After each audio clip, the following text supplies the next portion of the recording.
All right, let's open up the note sheet, the solving equations note sheet. And notice above there's a direct and inverse variation worksheet. I'll get to that in a few minutes, but we're continuing on the solving equations worksheet. The last thing we did was solving some log equations that was in our last class.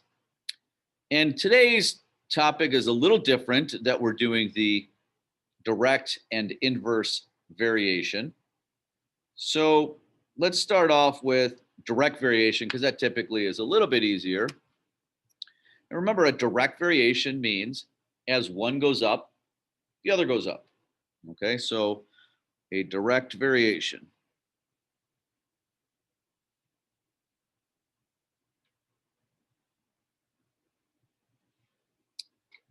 And next to that, I'm going to write an equation. Y equals, I'm going to write in a different letter or different color, kx. Okay. When you have a direct variation, this is a formula that you can use to try and solve different problems. Okay. K is our constant of variation. Okay. So, and we don't use C, probably for a variety of reasons, perhaps because it typically stands for the speed of light, but I'm not exactly sure if that's a reason we do or don't, but that doesn't really matter. Here, this is going to be the equation that we're going to use for a direct variation. So let's take a look at this example, okay? Let's say that if y equals 28, when x equals 7, okay, so that's our given information. If y equals 28 when x equals 7, find y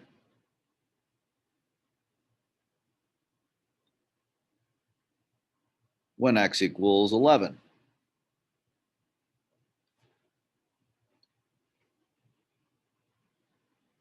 And now I didn't state, but we are assuming this is a direct variation. That, of course, would be stated in the problem. I didn't state it in the problem because it's in our direct variation section, but we are assuming that this is a direct variation. All right, so remember, direct means as one goes up, the other goes up. So here's what we do. To solve this, we use this equation, y equals kx. We need to find the k value. So I'm going to write, y equals kx, and I'm going to solve that for k using our first information. So y is 28. Oops. 28 equals k times x, which was 7. Okay, I knew when y was 28, x was 7. And that helps me solve for k.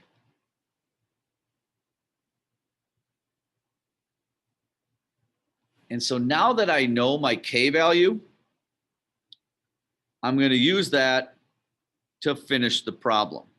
So I'll change colors here, because now I'm going to write my y equals kx, but I'm going to do y equals our k, which we now know is 4, and we want to know when x is 11.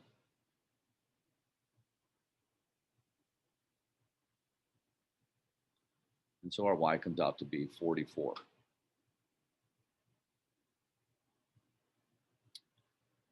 Okay, so we use the first part of the information to solve for k. And then once we had k, we use that to find our final answer. So not so bad, but we just started with this equation of y equals kx to solve for k first, and then just plug in the values. All right, let me add a little context to that, or write kind of a word problem here, okay?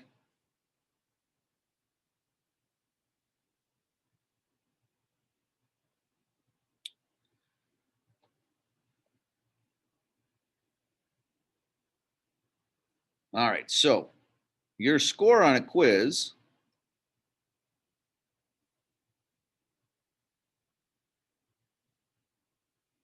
varies directly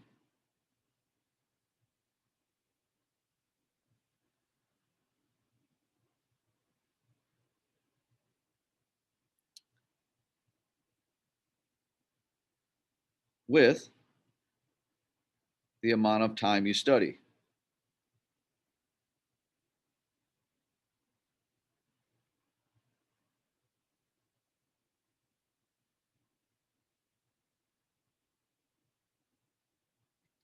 All right, makes sense. The more you study, the higher your score, we hope, right? So your score on a quiz varies directly with the amount of time you study.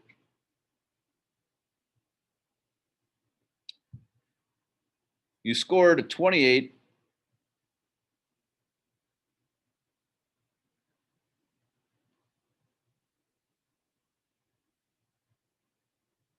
when you studied 7 minutes.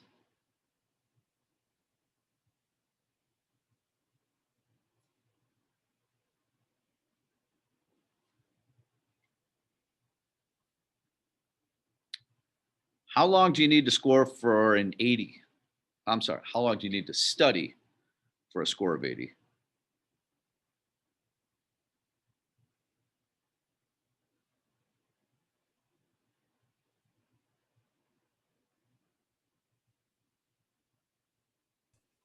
I have a question. Yeah. So, I feel like a lot of times, like, are these type of questions gonna be on the SAT? This would be a fairly typical SAT question, I think.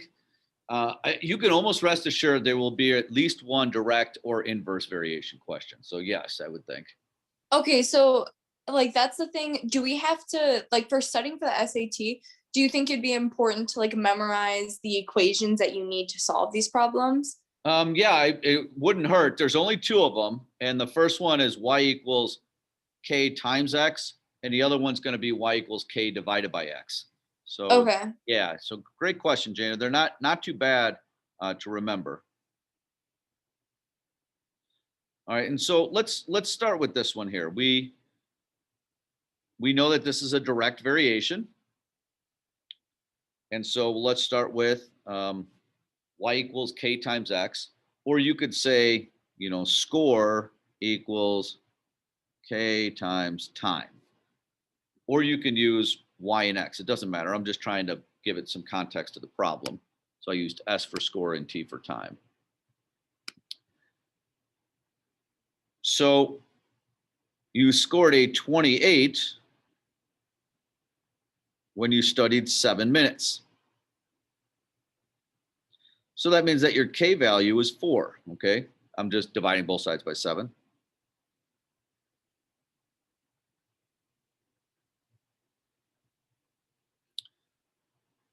So we solved for k, and now we want to we use the top information to solve for k, and now we want to use that to solve the bottom. How long do we have to study? So we're just trying to solve for t for a score of 80. So 80 equals our k value, which is 4, times t.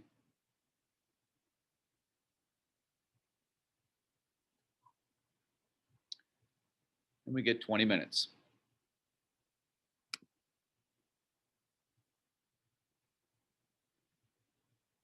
So I actually saw a couple of people wrote in the chat, which is awesome, that they just kind of figured that out, which is great.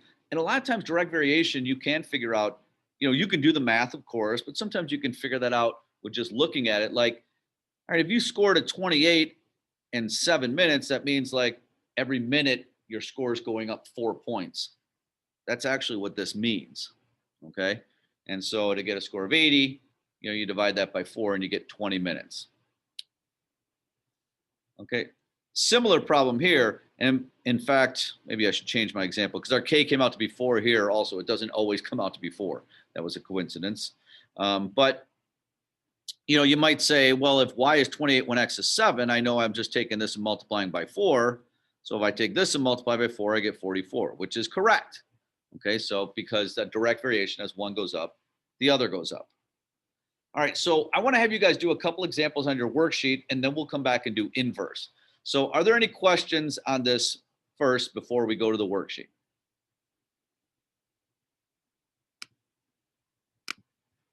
All right, so you guys did pretty well with 10 and 12. So let's go back to our notes then, and let's start talking about inverse variation. Okay.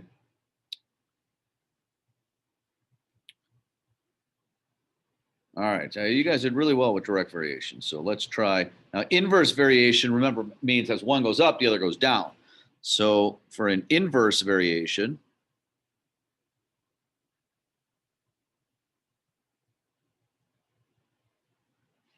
the equation that we use, instead of k times x, it's k divided by x. So we get y equals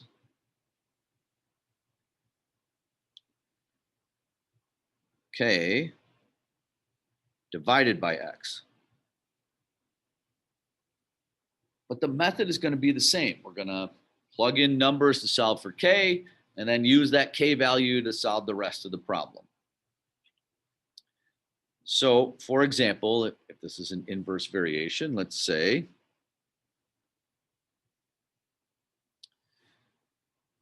if y equals -6,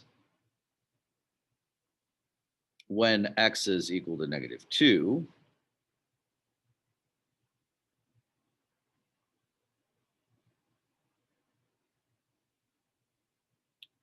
we want to find x when y is equal to 3.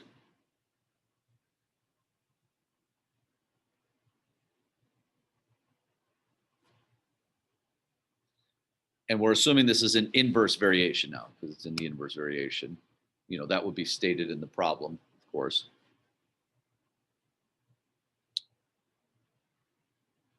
All right, so we're going to start with this y equals k over x, but the method's going to be the same. You know, we're going to solve for k and then use that to solve the rest of it. So let's do that.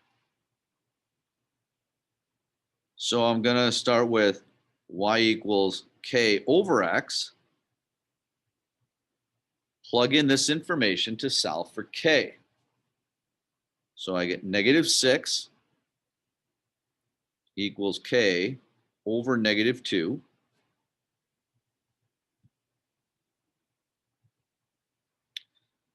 And so I multiply both sides by -2, k comes out to be 12.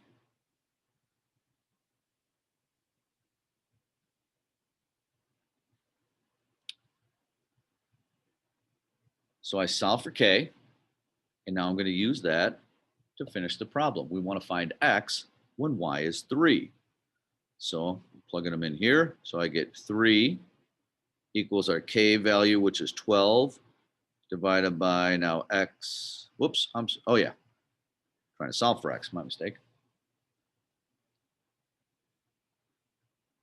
All right, so from here you can cross multiply and stuff, but of course 12 divided by 4 is 3, so that means that x is equal to 4.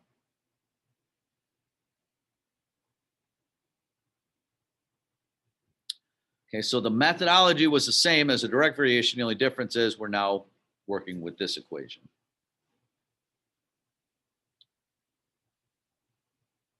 All right, so let's again give it a little context in a word problem here.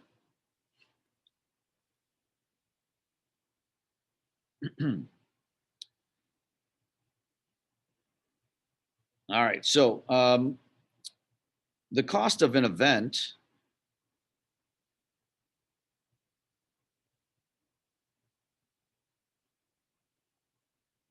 is inversely proportional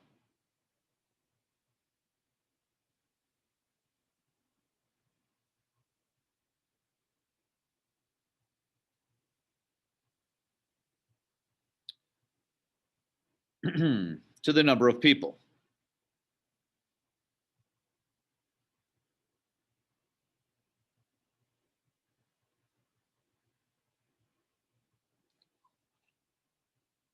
All right, so the cost of an event is inversely proportional to the number of people. So, you know, like if only 2 people go to watch a concert, they have to, you know, charge them a lot. But if 100 people go, they could charge them less. So like as the amount of people goes up, the cost goes down. So that's an inverse relation. Okay, so the cost is $30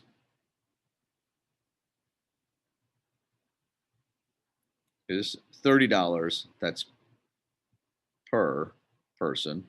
It's $30 for 4 people.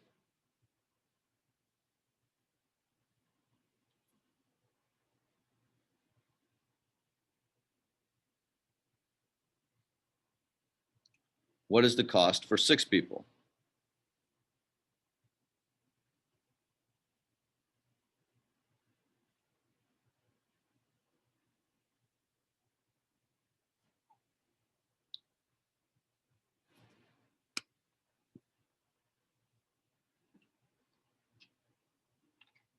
All right, so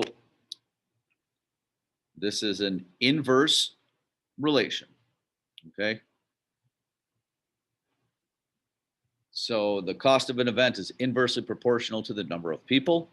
The cost is $30 per person for 4 people. What is the cost for 6 people? So we're going to start with y equals k divided by x and use this information to solve for k. So, and I used y and x, but we could say like, you know, the cost is k divided by the number of people, right? So to use our variables a little bit different. But the idea is the same, that our cost is $30 and we have k over 4 people.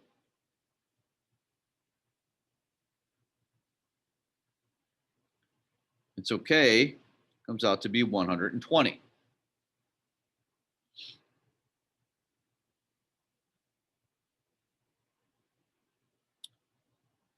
So now I know what k is. I'm going to use that to find the cost for 6 people.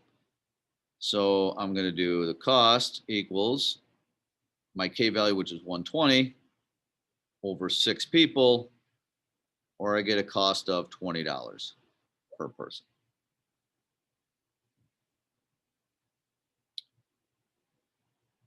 All right, so now we're going to go to our worksheet, and you guys are going to do 2 of them, and then we'll go over those together also. But before we do so, are there any questions?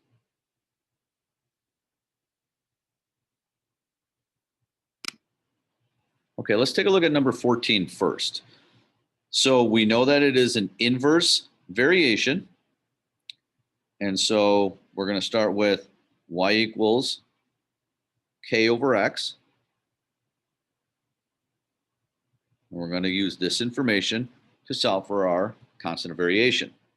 So y is 4 equals k over 8. And so by multiplying both sides by 8, I know that k comes out to be 32. Okay, now I'm going to write next to it instead of below it. But I'm going to use that k value now with this to solve the final answer. I want to find y equals my k, which is 32, and my x, which is 2. So that means that y is 16. All right, any questions on number 14?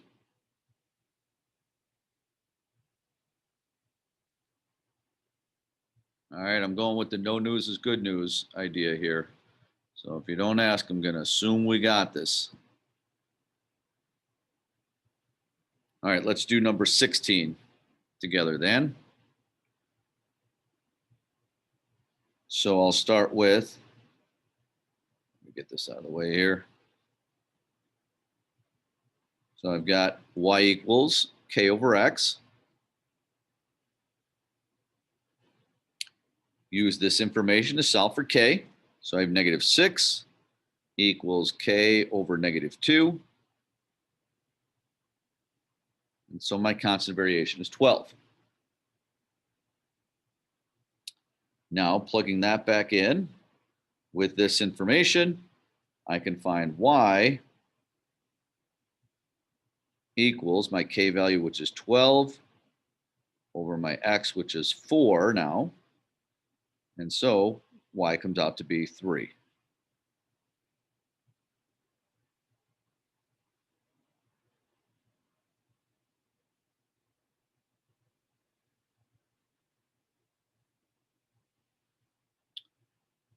All right, any questions for me?